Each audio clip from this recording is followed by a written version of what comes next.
Hola a todos. En la sesión de hoy vamos a ver cómo se calcula la matriz de cambio de una base beta en una base gamma. Voy a empezar esto trabajando con la base canónica.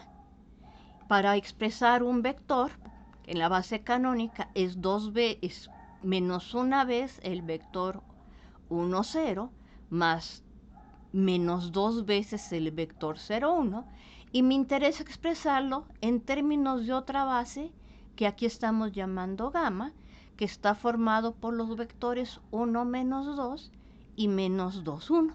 Entonces, por ejemplo, muchos de ustedes de la clase de física ya saben que estos vectores son linealmente independientes si el determinante de la matriz que forman con ellos, respetando el orden, es distinto de 0. Entonces aquí sería 1 por 1 menos 0 por 0. 1 es distinto de 0 y aquí sería 1 por 1 menos menos 2 por menos 2, que nos daría 1 menos más 3, ¿no? Entonces aquí está mis operaciones. Sería 1, este sería menos 4, 1 menos 4 es menos 3, es distinto de 0. Estos constituyen bases de R2, ambos. Y si no, pues simplemente ven que estos conjuntos son linealmente independientes, pero el criterio de determinantes, que desafortunadamente no vemos determinantes, pero ustedes lo saben de cálculo de física, pues nos dice que este par de vectores son linealmente independientes, este par de vectores también son linealmente independientes y como viven en R2, ambos son base de R2. Y entonces quiero encontrar lo que se llama la matriz de cambio de base de beta en gamma para expresar cualquier vector. Por ejemplo, aquí estoy haciendo el menos 1 menos 2, que en la base canónica en términos de la base gamma. Entonces el algoritmo es este. Del lado izquierdo colocamos en orden, recuerden que esto es bases ordenadas para poder dar coordenadas, entonces ponemos en orden los vectores como columnas de la base gamma, posteriormente ponemos los de la base beta por medio de eliminación gaussiana. Como esta es base, sabemos que es equivalente a la matriz identidad. Entonces aquí llegamos a la matriz identidad y la matriz que nos queda del otro lado es la matriz de cambio de base de beta en gamma. Eso nos está diciendo que si empecé con un vector expresado en la base beta, aquí tengo el menos 1 menos 2, y lo multiplico por la matriz de cambio de base de beta en gamma, que en este caso es esta, voy a obtener las coordenadas de mi vector en la base gamma. ¿Qué significa esto? Pues significa que en términos de los vectores 1 menos 2, que apunta en este sentido, y menos 2,1, que es este otro que aquí quedó más gruesito, aquí vemos las puntas, aquí vemos los ejes que ellos generan. Mi vector, a la hora de trazar una paralela a esta línea por este punto, de aquí para acá es 1.67 veces la longitud de este vector, mientras que en esta otra dirección tenemos 1.33 veces la dirección de este vector. Entonces aquí estamos marcando quiénes son sus proyecciones con respecto a cada uno de los nuevos ejes coordenados. ¿Por qué? Porque hay fenómenos en los que nos puede interesar tener una nueva representación. Entonces, concretamente esto nos está diciendo, lápiz, que mi vector B, que era menos una vez el vector 1, 0, menos dos veces el vector 0, 1, en la base beta, Si yo lo quiero expresar en la base gamma, pues va a ser 1.67 el vector 1 menos 2 más 1.33 el vector menos 2, 1. Y si quiero mover este vector, pues puedo ir viendo cómo van pasando sus distintas coordenadas. Por ejemplo, entonces ya que dijimos cómo funciona esto de las coordenadas, entonces borro lo que tengo aquí. Si yo quiero modificar este vector, ya no quiero que sea el vector menos 2, menos 1. Quiero saber, por ejemplo, quién era originalmente mi vector 1, 0 de la base canónica. Entonces fíjense que estoy proyectando en la dirección del primer vector.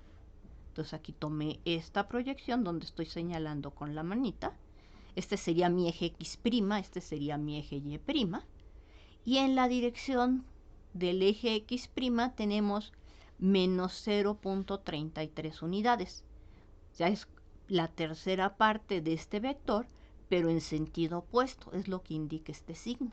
Mientras que en la dirección del vector menos 2, 1, vamos también, como el signo es negativo, en sentido opuesto, y sería 2/3 de las unidades de este vector.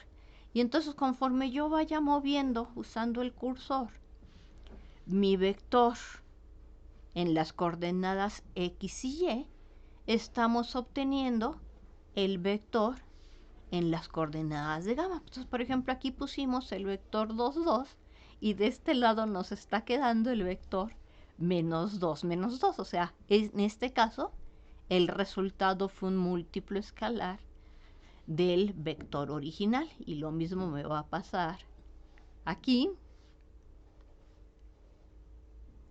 aquí, aquí y en este otro caso. Entonces, esos vectores con estas condiciones especiales nos van a interesar un poquito más adelante, que nos van a estar indicando que tenemos algunas direcciones privilegiadas con respecto a una transformación lineal asociada. Entonces, fíjense entonces que esto, cada vez que yo doy un vector B fijo,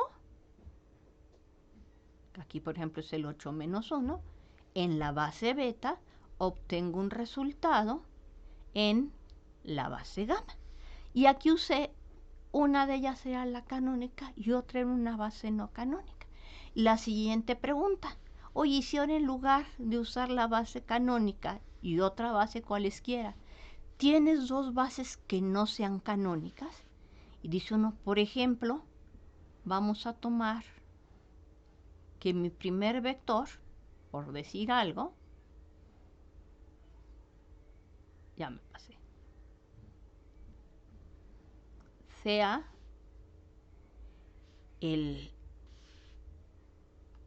1, lo que voy a dejar en 4 exactos. Bueno, ahí no se quiere quedar en 4 exactos. Bueno,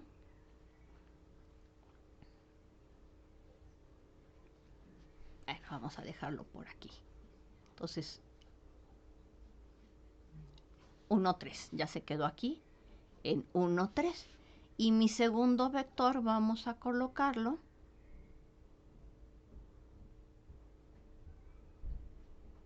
en menos 2, 1. Entonces, esta regla, que les digo, el segundo vector no es múltiplo del primero, es evidente. Y entonces, este nuevo par de vectores que quedaron, de direcciones que quedaron marcadas en verde, una hacia acá y la otra, entonces menos 2,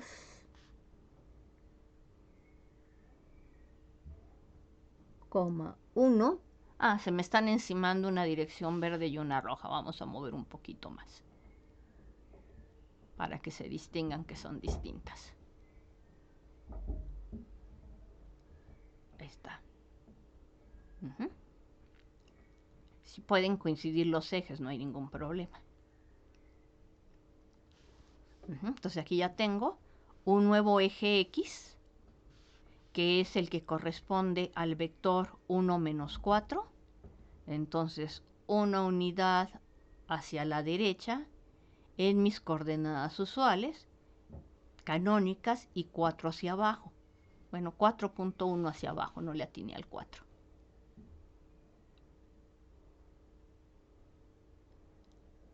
Ahí está, ya le atiné al 4. Entonces, este es mi nuevo eje X. Esta otra línea que estoy señalando con la manita del cursor o con la crucecita es mi nuevo eje de las 10. Este hacia abajo es el sentido positivo del eje X. Este hacia arriba es el sentido positivo del eje Y. Entonces, en términos de estas líneas, si yo trazo el vector que va desde el origen hasta este punto, para obtener sus coordenadas tengo que proyectar sobre mis ejes X, Y. ¿Cómo se hace eso? Pues se toman líneas paralelas por este punto a las dos líneas que tenía originalmente. Y me dice, mira, en esta dirección, la del vector 1 menos 4, aquí me está diciendo que se proyectó poquito antes de la punta de la flecha, que era una unidad. Son 0.85 unidades con respecto a la longitud de este primer vector. Y con respecto a la longitud del vector 3,1, sigues la misma dirección y sentido, porque abajo tienes un signo positivo, y van a ser 2.38 unidades. Por aquí debo de tener, sí, aquí ya lo capturé, mi número 2.38, que me indica justo a qué altura se está proyectando. Y entonces, ¿qué debemos hacer ahora? Si yo quiero obtener las coordenadas de este mismo vector, pero ahora en las direcciones de los ejes X', que es este rojo que estoy señalando con el cursor, que apunta en la dirección del vector 1 menos 2 canónico, y el eje Y', que es este otro, que apunta en la dirección del vector menos 2, 1 con respecto al canónico. Aquí está mi origen. Entonces me dice, pues igual, traza tus líneas paralelas a cada uno de tus ejes, como estoy indicando, y fíjate en dónde se proyecta. Y vas a contar cuántas unidades con respecto a la longitud de cada uno de estos vectores tienes. Entonces, en esta dirección estás duplicando la longitud, pero estás cambiando el sentido. Por eso aquí aparece un menos 2. Y con respecto a esta otra dirección, estás cambiando el sentido, eso es el signo negativo, y aquí cabrían 5 veces la longitud de este vector. Entonces sería 1, 2, 3, 4, 5 veces. Entonces las coordenadas que en la base verde eran 0.85 en esta dirección y 2.38 en esta otra dirección y sentido, con respecto a los ejes rojos, que son X' y Y', sus coordenadas son menos 2, menos 5. ¿Y cómo lo hicimos para obtener eso? Pues del lado izquierdo colocamos la base gamma, del lado derecho colocamos la base beta, porque queremos el cambio de base de beta en gamma. ¿Ok? Y entonces aplicamos nuestro proceso de eliminación gaussiana que acabamos de aprender y llevamos la matriz a que del lado izquierdo tengamos la identidad, y eso es posible ya que al ser este conjunto linealmente independiente y formado por dos vectores es una base de R2, su matriz tiene rango máximo que sería 2. Entonces esta matriz, su forma escalonada reducida es la identidad y en particular es invertible. Entonces lo que queda del lado derecho es nuestra matriz de cambio de base. Entonces esto ya lo pueden hacer ustedes con el programa de máxima.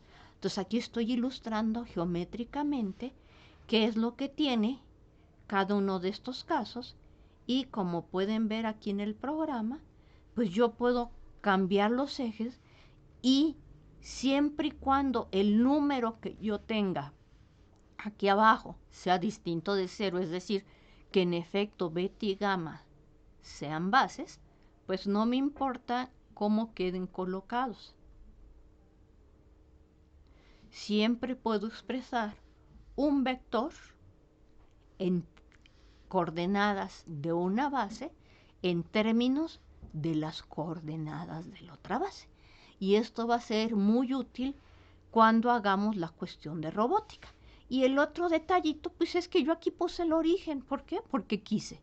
Pero el origen, fíjense que me lo puedo llevar a donde yo quiera. ¿Sí? Y esto nos va a ser muy útil cuando estudiemos el movimiento de la manita del robot. Porque si queremos hacer el movimiento del brazo del robot, pues necesito un movimiento aquí en la mano, un movimiento en el codo y un movimiento en el hombro. Entonces, para poder usar transformaciones lineales, aquí es un origen y hago un tipo de movimiento. ¿Ok? Acá es otro origen y hago otro tipo de movimientos. Y acá es otro origen. O sea, tenemos que usar distintos sistemas de referencia en el espacio. Muy bien. Sigamos ahora con nuestro segundo ejemplo. Entonces, supongamos que estamos en el espacio, en esta dirección de la flecha roja, queda mi eje X positivo, en esta de la verde, queda mi Y positivo, y hacia arriba queda Z. Entonces vamos a hacer un brazo articulado, aquí sería el hombro, aquí sería el codo, aquí está la muñeca, y esta sección es la manita. Entonces lo podemos ver desde distintas partes. Entonces aquí está mi bracito parado. Y entonces, usando transformaciones lineales, podemos hacer la simulación. Vamos a dejar, como es costumbre, el eje X positivo hacia la izquierda, el eje Y positivo hacia la derecha. Y observen qué pasa cuando yo muevo el primer vector. Entonces, la magnitud del brazo queda fijo, nuestros brazos no se alargan ni se acortan, pero con respecto al hombro, este puede girar. Entonces vamos a pedir que el hombro empiece a girar. Entonces fíjense que aquí el hombro ha empezado a girar en una dirección y en la otra, pero todo lo demás se está conservando firme. Y creo que con esto puedo responder otra pregunta que me hicieron. ¿Con transformaciones lineales podemos hacer animaciones? Ok, ahora vamos a mover en el codo. ¿Sí? Entonces ahora dejo fijo el hombro y simplemente muevo el codo. Entonces fíjense, aquí se mueve en una dirección o en la otra, con la ventaja de pues que al robot no le duele si le da la vuelta completa al codo, y nosotros tenemos la restricción de que no podemos la mayoría girarlos libremente 360 grados. Y miren la manita. La manita, si se fijan en la punta, parece que describe un pequeño círculo. Entonces déjenme ver si la puedo ubicar más de frente. La manita. Ok. A ver si aquí se ve. Observen, cuando yo muevo la mano, parece que empieza a describir arcos de círculo. Aquí voy a mover la otra parte del brazo. Entonces vamos a acomodarnos en otra dirección para ver este efecto, que también está describiendo su punta una trayectoria de círculo. O sea, el brazo describió una especie de cilindro. Y finalmente el hombro, fíjense cómo se está también describiendo un movimiento. Entonces, cuando juntamos los tres movimientos, pues resulta que esto se vuelve interesante.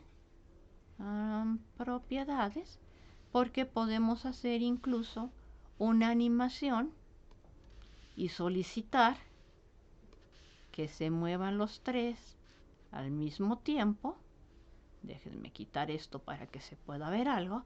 Y observen, hasta parece chavo danzando en biblioteca, en discoteca, queriéndose lucir con la novia. O sea, se mueve para todos lados. ¿Ok? Entonces ahí estamos haciendo una animación. Punto a punto estamos haciendo rotaciones, porque estamos con respecto a cierto origen. Somos libres de poner el origen donde nosotros deseamos y estamos moviendo los ángulos. Entonces aquí dejo los orígenes en la punta del vector anterior, pero estoy permitiendo, como pueden ver del lado izquierdo, que los ángulos se muevan libremente. Y al hacer esto, el brazo queda articulado. ¿Ok? Y esto lo hacemos usando transformaciones lineales. Bueno, espero que esta pequeña motivación les haya llamado un poquito la atención. Vamos a ver a continuación qué otras cosas puedo hacer con las transformaciones lineales para que sean útiles. Se los voy a subir a la página junto con el documento donde se habla precisamente del movimiento del brazo de un robot y las matrices que utilizan para hacer este diseño.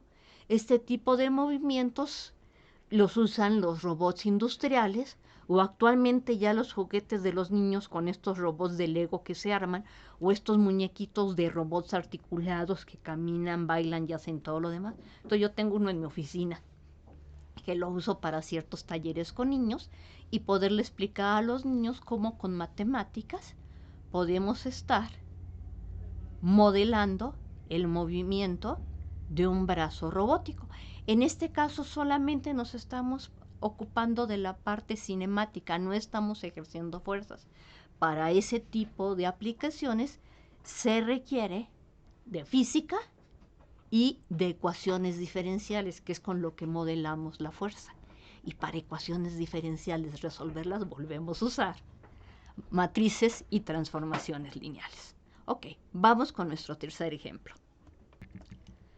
La siguiente parte ya es una introducción a transformaciones lineales. En este caso lo voy a ejemplificar con transformaciones lineales que van del plano R2 en el plano R2. Entonces la gráfica en principio viviría en R4, no puedo dibujar R4. Estamos limitados que vivimos en un espacio donde podemos representar 3 dimensiones, pero encima de todo mi computadora, aquí solo tengo el plano, modela 2 dimensiones. Entonces, ¿qué hace una transformación lineal de R2 en R2? Pues nos va a multiplicar un vector XY por una matriz A, B, C, D. Entonces, por ejemplo, aquí yo estoy multiplicando cada vector XY por la matriz 0, 1, menos 1, 0. Si hacemos esto, pues al vector 2, 0, fíjense que nos lo va a mandar entonces estamos con 2, 0, entonces nos lo va a mandar al 0 menos 2. Entonces el 0 menos 2, esta punta de aquí se proyecta en esta parte. Este punto de aquí viene a dar a esta esquina y este punto de acá, si ustedes calculan, vendrá a dar a esta otra esquina. ¿Por qué sé cuáles son las esquinas? Porque aquí la primera coordenada es negativa, la segunda es positiva, entonces me lo mandaría a la primera, seguiría siendo negativa, y la segunda, que era positiva, se vuelve negativa, entonces sería negativo y negativo. Entonces aquí está negativo, positivo, fue esta de aquí, entonces tengo una esquina, 2 esquinas, 3 esquinas. Entonces concretamente, si a este punto puedo ver a dónde va a dar. ¿Ok? Entonces fíjense cómo, si yo lo giro en un sentido, este triángulo, En la imagen se está girando en el mismo sentido. Si yo lo achico, la figura se está achicando. Si yo lo agrando, se está agrandando. Pero lo que me está diciendo, básicamente, es que lo que hicimos fue aplicar un giro. Vamos a liberar un poquito